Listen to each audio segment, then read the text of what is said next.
Aktibo na naman ang New People's Army sa paninikil ngayong nalalapit na ang barangay elections. Ito mismo ang kinumpirma ng mga kandidato sa lugar ng Mindanao. Para sa detalye, balitaan mo kami Joey Dalumpines. Ibinunyag ngayon ng isang mataas na opisyal na militar ang umano'y patuloy ng mga armadong grupo maging sa mga kumakandidato sa halalang pambarangay kapalit ng permits to campaign sa mga lugar na umano'y kontrolado nila. Sinabi ni Major General Ariel Bernardo, Commander ng 10th Infantry Division, na nakakalungkot na nakikialam ang marebeldeng komunista sa takbo ng pangangampanya at hinihingan maging mga lokal na kandidato sa barangay elections. Partikular niyang tinukoy ang mga barangay sa North Cotabato sa pagitan ng boundary nito sa Davao del Sur.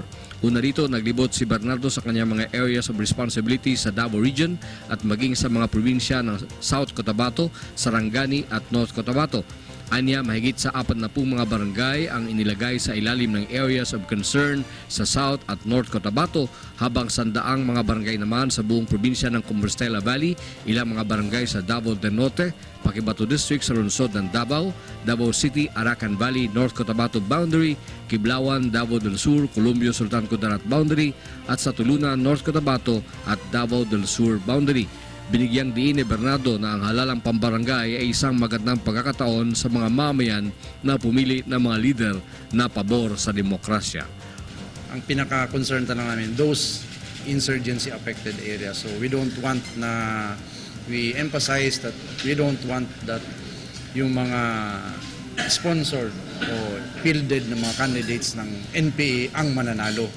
Diba? So, because that's exactly why we are there na kumbaga ma-regain natin yung trust and confidence and yung full cooperation ng ating mga tao, komunidad sa ating gobyerno.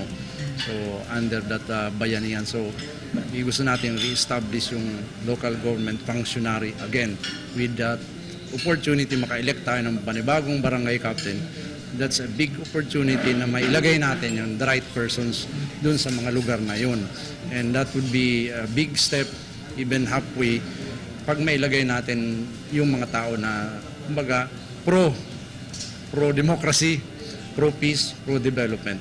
Para sa Telebisyon ng Bayan, Joey Sam Dalumpines ng Philippine Information Agency, Davao Region.